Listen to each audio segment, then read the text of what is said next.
Isn't it ironic that whilst credit cards are designed to offer financial flexibility, they often lead us into the very thing that we are trying to avoid, debt? Hello, welcome to B3 Inspire, and today we are talking everything about credit score and debt management. If you want to take control of your financial future, today's episode is for you. Don't forget to like, subscribe, and comment below on your biggest credit card or debt challenge. We might be able to help you. Right, now let's start with the basics, Adam. What exactly is credit score, and why is this really important? So a credit score is a 3-digit number system which really assess or quote unquote scores your credit worthiness. So amazingly, UK being a credit-based system rather than a cash-based system is so critically important how credit score is being used. So if you want to apply for any kind of borrowing, your credit score is the basis or the starting point for any provider to lend you money. Amazingly, in this century that we are, if landlords want to rent their property out to you, they will also credit score assess you before they can actually let you rent their property. And some industries, before the employer will give you any job, they want to make sure that you are financially responsible using or searching your credit system or credit scoring before, again, they can employ you. So it goes to show how important the credit score system is in a the credit-based society, that to be able to maneuver or to do anything quite financially important, now even extending to properties, real estate, and even your career, you cannot do without it. That's the reason why you cannot ignore it. Wow. I mean, I'm thinking if that's some people in certain sectors have to even have their credit checked before they can get a job, that's huge. Absolutely. So what factors actually determine this score? So there's a few factors, or they call them variables, which determines the score, which you will see on various credit scoring agencies sites. There's various of them in the UK. So the first chief of it all is your payment history. So your payment history account for about 35% of your credit score. So this is about paying your direct debit, your standing orders, and even paying your loans and credit your credit card on time. Yes. I mean, it's huge. I mean, because the credit score really is an assessment of how well you can handle risk. And that's what it is. Can they handle risk? Can the banking system in the UK or the credit system rely on you? Trust you? Absolutely. Can they trust you to handle credit or to handle money? And that's what it is. So if they can trust you to handle money, I mean, and then over as we go into a bit more into this episode, we'll touch more about the handling credit responsibly. And that's the bottom line. So 35% of the score accounts for your payment history. Then there is also the credit utilization. So credit utilization accounts for 30%. So that's how you use it. Yeah, how you use it. What if you don't want to use it? If you this is catch-21 here. I don't want to use it because I don't want to be in debt, but then you need it to improve your score. I know. So it means that you have to stay within 30% of the spending. So it's not so much about how much you use. It's so much about ensuring that even if you use 70-80%, you pay it back into the 30% zone. Yeah, and that's very critical. It's very important to understand that. So 30% of your limit utilization account for how much goes into the score. Then we've got the credit history length. Okay. That also accounts for 15%. That is how long you would have held any bank account, or you would have been able to handle or held any. It's more about the account, really, more about the loan, because some loans will only say about 2 years, 3 years, or whatever. And once you've paid it off, you wouldn't have had maybe 6 years worth of it. But so 15% accounts for the credit history length. Then there's the new credit inquiry.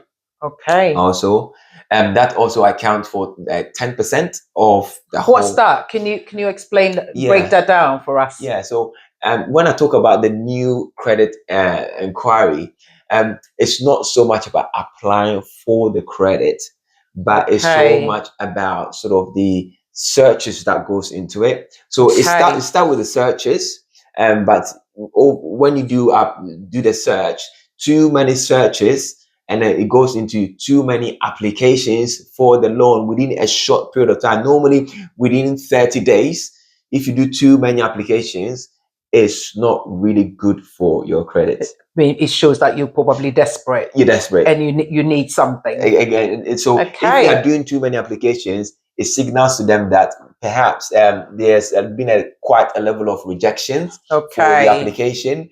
And so if there's a rejection and it means that the various providers are not willing to provide you the credit because of something that might be a factor in there that means that they're not able to provide you that credit. So it signals to them that at the moment you are not credit worthy. And the more you do it, the more it signals to them that they cannot really provide you for the credit.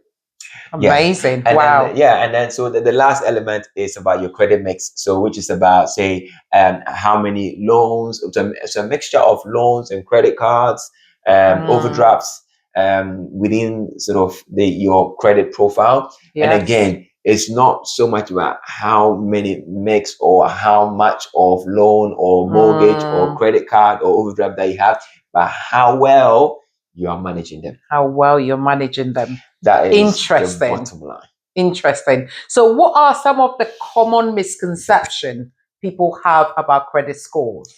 Yeah, and a few as well. So one of the main one is that checking your credit score means that it lowers your credit. And what that basically means that, so for example, if you want to apply for credit, what the providers will do is that they will perform what we call a soft search. Yeah. The soft search is not actually the application. It's only a test that will assessing maybe your income and expenditure, and maybe assessing that whether you're on the voters register or whatever. Just assessing those basic line to initially to assess that you can they are willing to lend you, or you meet their credit criteria. If you do meet their credit criteria, then it can go to application stage. So at the search level, you become eligible.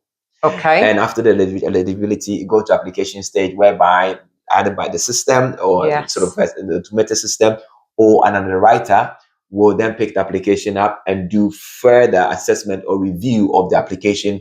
This is where they go a bit more deeper into if you've missed any payment, how much of your credit utilization you are making, what's the mixture in there, how many applications you've been rejected for. So they do a bit more deep dive into before. But doing just a soft search does not leave an imprint. No, it doesn't. It doesn't lower your credit score at all. So that tends to be a bit of misconception in there. And then sometimes they say that they say that you need debt in order to have a good credit score. It's not. No, it's not that. So some people, here's the thing.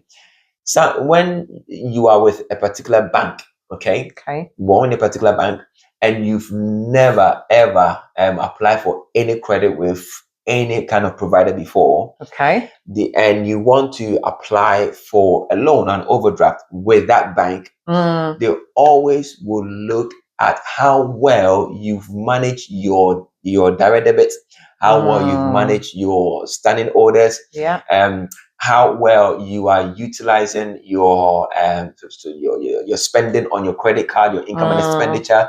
So those are the factors that goes into that bank ability to be able to lend you any money or to lend you or to give you that overdraft or not. It's not based on whether you have so many credit cards elsewhere. So saying that I need debt in order for anyone to give me any sort of credit is not true. So you don't need debt really to be able to have any sort of good credit score. No, it's how well you start from your bank, how well you managing it before it goes into the next stage. And the other misconception as well is that says paying off your loan removes it moves your credit from the history. Is again, it doesn't. If you pay off your loan, yes, what tends to happen is that your loan stays on your profile. That paying off the loan stays on the profile for at least 6 years. It stays on the profile for 6 years before it gets taken off. Now, here's the thing: if for you've paid the loan off, yes, although it's actually the closed account is there, they can't actually see or assess how well you have managed the risk of that loan. Okay. So ideally, let's say, I use a loan for maybe a better one to use, maybe a credit card. Let me use a credit card again. So paying off. So again, if you have that credit card open for longer, okay, it does help them to be able to assess the risk of you managing credit. That's right. So the longer you leave that credit card account open, again, if you're loan, we can use the loan, but again, the longer you probably had that loan going on for, and you manage it well. Yes. Come back to that phrase again: managing it well or managing it responsibly. Yeah. That is really what matters. Okay, that's really managing that loan, the account that is open, managing it well. It's really not matter. It's not so much of the fact that when you paid it off, it does remove from credit. It doesn't. When you paid it off, it stays on your credit profile for 6 years before it gets taken off.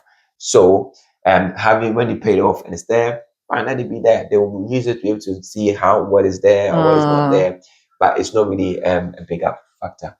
Amazing. Right, listeners, if you want to know more, I want you to remind you to make sure you like it, share it, and comment below. What are some of, why am I saying this? It's fine, don't worry.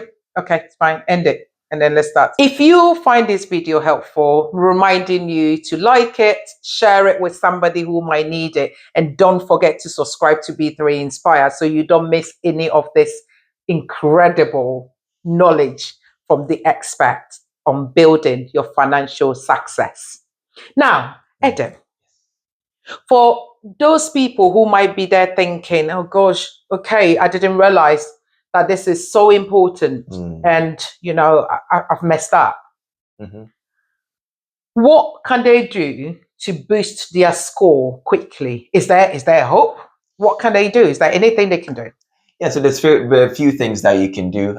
Number one, chief of it, remember the payment history that we looked at before. 35% of it goes into your credit score. Yeah. So it's important that you pay your bills on time. So pay your bills on time, pay your bills on time, pay your bills on time. 3 times I said it. Pay your bills on time. And then remember the other aspect that goes into the credit score as well. So lower your credit utilization. And you should actually utilize only, not utilize, but you always should be within 30% of your credit limit. You can, as I said, you can use 80, you can use 90, you can use whatever, but within sort of that sort of a month period, you should really be within 30% of that particular credit limit that you have been given. And then the other thing as well, people don't tend to know, if you can, be what we call an authorized user on somebody's account. This is what that means. So, for example, if you know for your mom and dad, or maybe your brother and sister, or somebody that trusts, if they've got a good credit score, right? If they've got a good credit score, and for one reason or the other, you may not have maybe a high credit score. I'm not talking about a bad credit score. So, or maybe I'm not saying that you are credit adverse. It's quite different. I'm talking about the fact that you within your credit scoring or within your credit history, you don't have any adverse history in there, but just that your credit score is not high. So you are good for credit, but just that you want to be able to improve it or increase it, Mm. be an authorized user. As long as that person who has got a good or an excellent credit score allows you, they can actually pull you onto the account. So in other words, they can put you on a credit card as an example. Oh, which is an okay. I see easier what you way. mean. Okay. Yeah, put you as an authorized user of their credits out of their credit card. Okay. It will not decrease that person who has got an excellent credit score. It It wouldn't won't decrease their affect score. them. No, it wouldn't affect them at all. It will actually will help you who wants to improve it rather than actually decreasing it. So it's very important that you do that. And the other thing as well that some often is also misses that make sure that you are on the voters register. Very important. It's simple, but I mean, you know, yeah.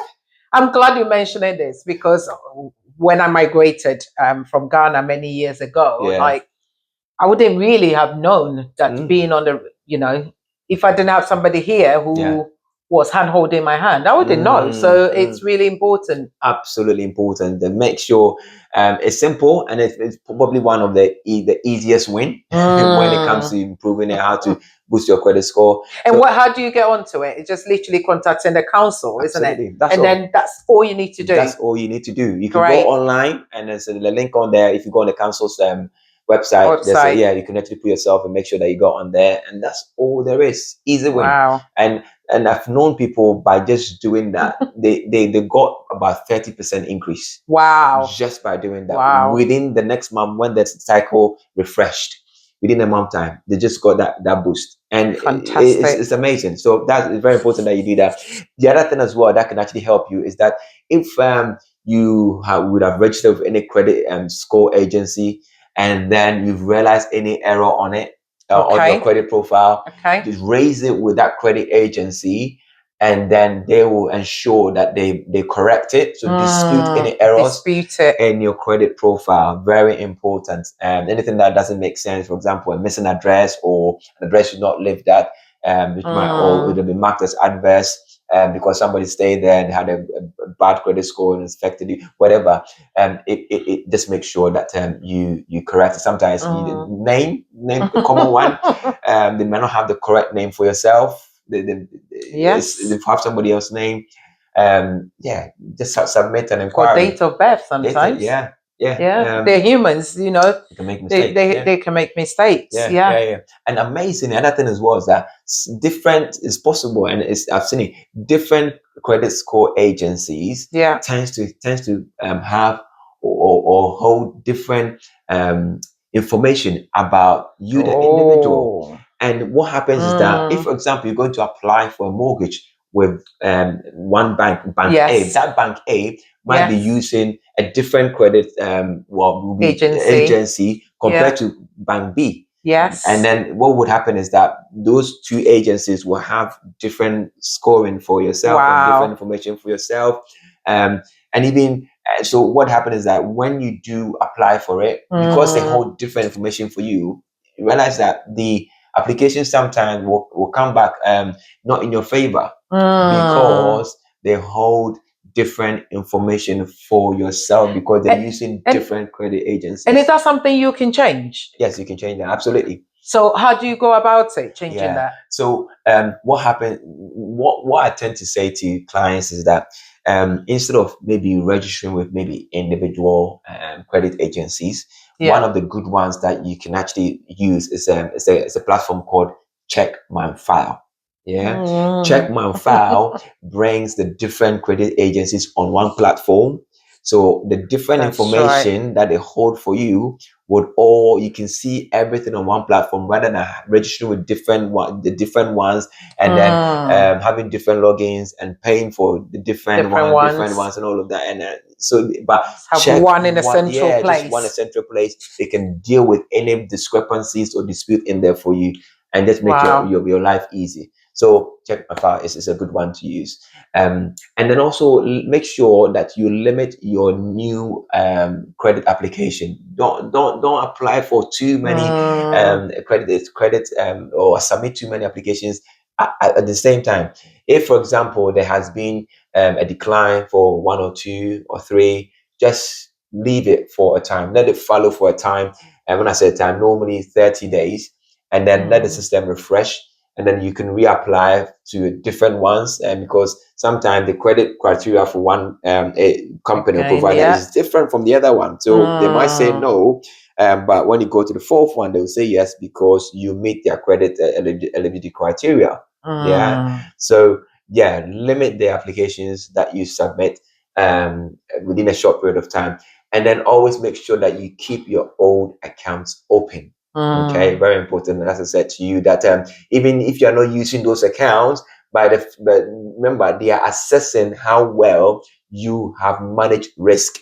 So, and how well you have managed the account, how well, if you, the direct debits and standing orders and any payments that went to them went out on time, it all counts as part. Remember the 35% as part of your payment history. It all counts as part of it. So as long as the account is open, for that long, whenever, even though if you're not using it, it's used for the assessment. So having that will help, and when they use it and you manage it well, again, it will help to boost your credit score for you. Excellent. That's really practical. But how long does it typically take for someone to see improvement in their credit score? Well, it can take anything from a month to 6 months.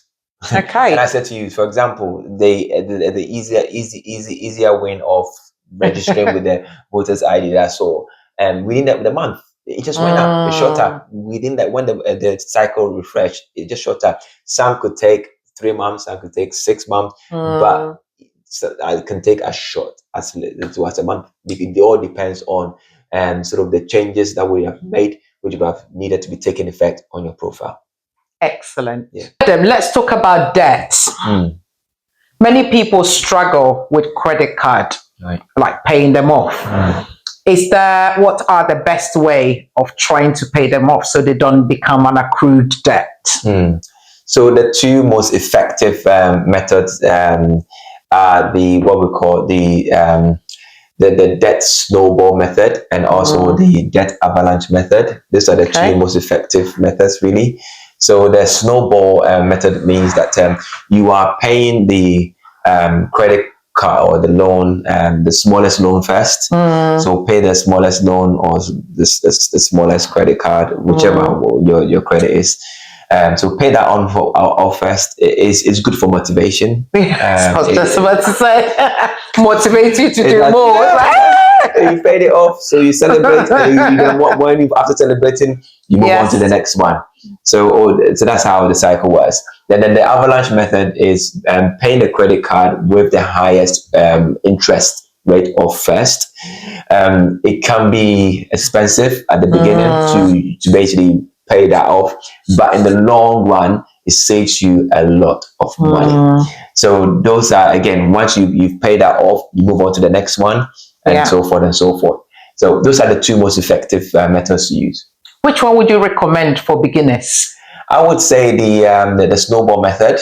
Really, because again, it just build the momentum of motivation. The momentum, the motivation, really, and some people want to say that I want to make sure that I save money in the long term. They can subscribe to the avalanche method, but the key thing is that whichever one that you choose, make sure that you are very, very consistent. Stick to it, and because it becomes part of the plan to ensure that you pay it off early. Great. What are some of the common mistakes that people make when they're trying to pay off their credit card debt? Or any debt, really. I suppose. So one of the chief mistakes is paying your credit card just the minimum.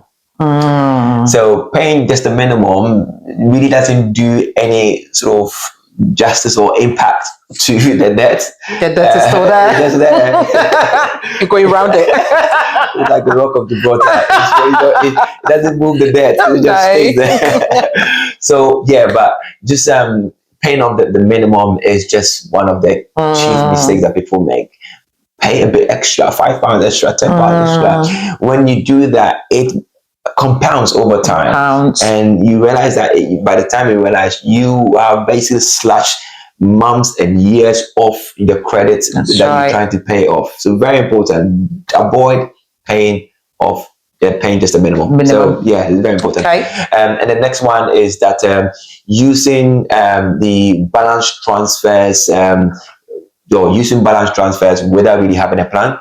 So when you do use your balance transfer, whether from one credit card to the other, whether it's 0% from maybe 20% to 0%, yeah, do that by all means, because it's a plan.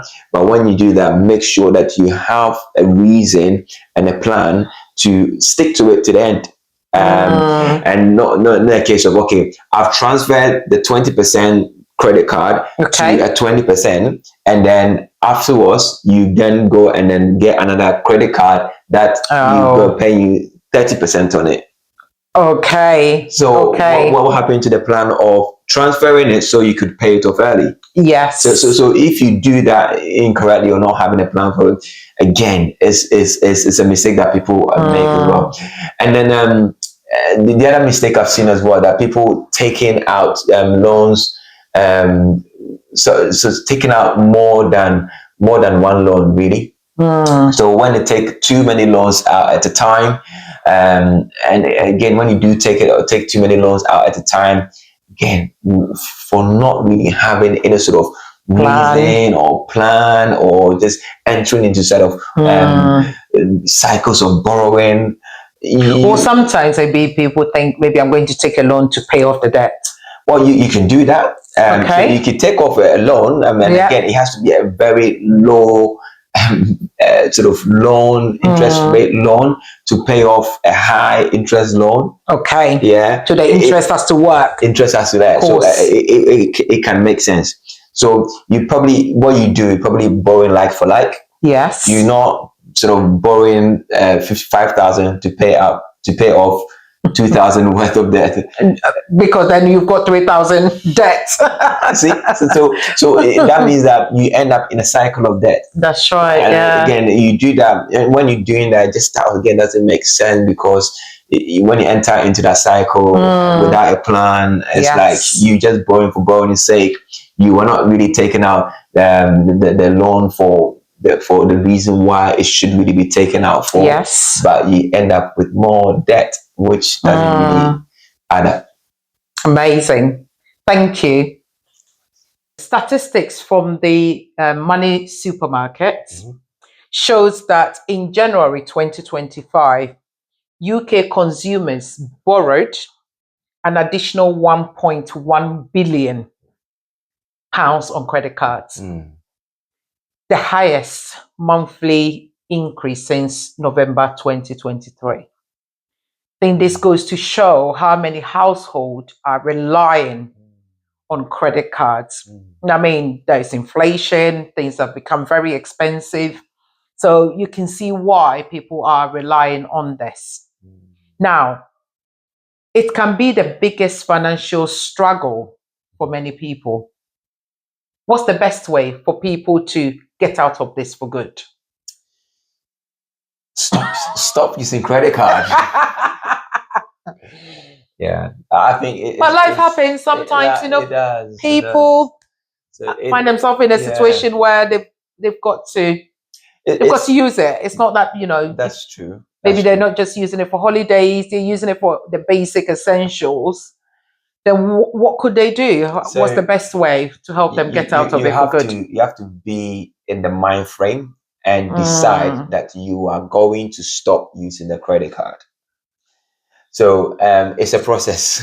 And it can be a process, actually. So you got to have that frame of mind first, because if you don't decide, the genesis of any good endeavor is a decision. That's right. You have got to decide within yourself, within your mind, that I want to do this. I want to stop using credit card. And by making that conscious decision, that's where you start from. That's where it starts from. Or else, life will always happen. Life will always happen. Things will always come up. So were you going to keep on sort of giving the excuse and just sort of talking yourself into using it when you don't want to use it, when you really want to stop? Yeah. So start making that conscious decision, and then stop using the credit card, and then switch to a cash or a debit card, whichever. I mean, and then get to that place whereby you are not overspending and you are not living to please anybody. We talked about that, or living to please the Joneses, spending within your means, all of that. So very important. So that's the key thing. Stop using credit card. And if you're already in debt, then maybe choose the snowball or the avalanche. Exactly. If you're in there, choose a debt payment, a debt payoff plan, and that's exactly one of the methods that you can use. Okay. And then again, one of the things that you can also do as well, we mentioned it, pay more than the minimum. Yes. Pay more than the minimum. About it, yeah. If you have a credit card or a loan, the providers at the moment, by the government rules and also their directives, all lenders, well, they class themselves as what we call responsible lenders. Okay. By so they want to do everything to encourage you to come off debt. And so the point I'm trying to make here is that you can call your provider, or credit card loan or company or whoever it is, call them and negotiate. Exactly. Because they are responsible lenders. They want you to come off debt. They want you to be debt free. Responsible lenders do everything they can to help you. So negotiate for 0% interest, or basically to pay off or lower the interest, whatever it will work. So very, very important. And whilst you're on that, make sure that you reduce your expenses and then find a way to increase your income. You know, so instead of find a side hustle. Find a side hustle, freelancing, whatever you're passionate about, turn that into monetize it. Social media, digital, whatever. Just do something to increase your income whilst you are lowering your expenses. And when you do that, that basically means that ensuring that your budgets that we talked about in the previous episode, I encourage you to go and watch it and make sure that your budget always comes out as a surplus. It means that that's the ideal place to be. So these are the things that you can do to help you to come out of debt for good. That's great advice. What are some of the free tools or resources that can help people manage their debts? Yeah, so they can use apps in the digital world we are at the moment. So one of it, you can use an app called Emma. So like the name Emma. So it's an app which links to your bank account and help you to avoid any wasteful subscriptions and to help you to save money. And then you can also use Plum. And Plum as well is an investment platform. Again, it's also a money management platform, which also analyzes your incomes and expenditure and helps you to save and invest. And then the other one I want to mention, I mentioned in the previous episode. I really encourage you to go and listen to it. It's called Hyperjar. So Hyperjar, what it does is that it creates, like, remember if you haven't watched it, again, I encourage you to watch it. But if you have watched it, do you remember the one of the methods of budgeting, which is the envelope system of budgeting, the traditional, they use the same approach. So what they do is that they create different jars, digital jars, and you can actually name it according to what you want. So you can name those jars for a mortgage, for groceries, for utility bills, and any of those expenses that you want to make. What happens is that the money will come out of those jars to pay for it. So it helps to avoid any overspending and bring a bit more structure, and also avoid any discretionary purchases. So it's great for helping you to be able to come out of debt and to manage your finances. Amazing. Incredible discussion, Adam. But before we run up, what is the one final tip that you would give to someone who is struggling with credit card debt? I would say be patient and be consistent. It's just very important. So whatever plan that you adapt, just stick to it. Again, the cliche goes that Rome wasn't built in a day. That's right. So and then over time, those drops of water will just become an ocean of money that you have paid towards the credit card or debt or whatever, just to clear that up. So be consistent with whatever plan that you subscribe to, and over time those marginal steps will become huge progress, and you realize that it will be time to celebrate. So, and any single loan or credit card or any credit that you pay off, take time to celebrate. That's right. Very important. Celebrate the wins, Yes. and then move on to the next one. Little wins, Celebrate, yeah. and then move on to the next one. By the time you realize, it's all gone and all done. I love that.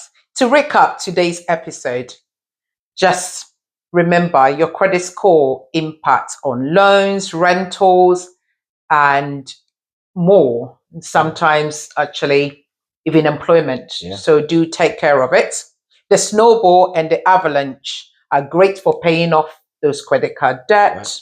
and avoid common credit card mistakes that people make, like late payment or paying the minimal amount on your credit card. And the key here is stay consistent. Yeah. Start small and build that financial discipline. Wow. What's next? So in episode 4, Yeah. exciting, we are talking about smart saving That's right. strategies. That's right. Excellent. Wow. We will discover how we can save for emergency, big purchase, and for financial freedom. You don't want to miss that. Before you go, like this episode if you found it helpful, share with someone who might need it, and subscribe to B3 Inspire so you do not miss all the exciting nuggets and wisdom that is yet to be discussed on this platform. Drop a comment and on what has been your biggest credit or debt challenge. Thank you for tuning in, and remember, build your foundation, believe in your potential, and become unstoppable. Thank you, Adam, for joining us again today.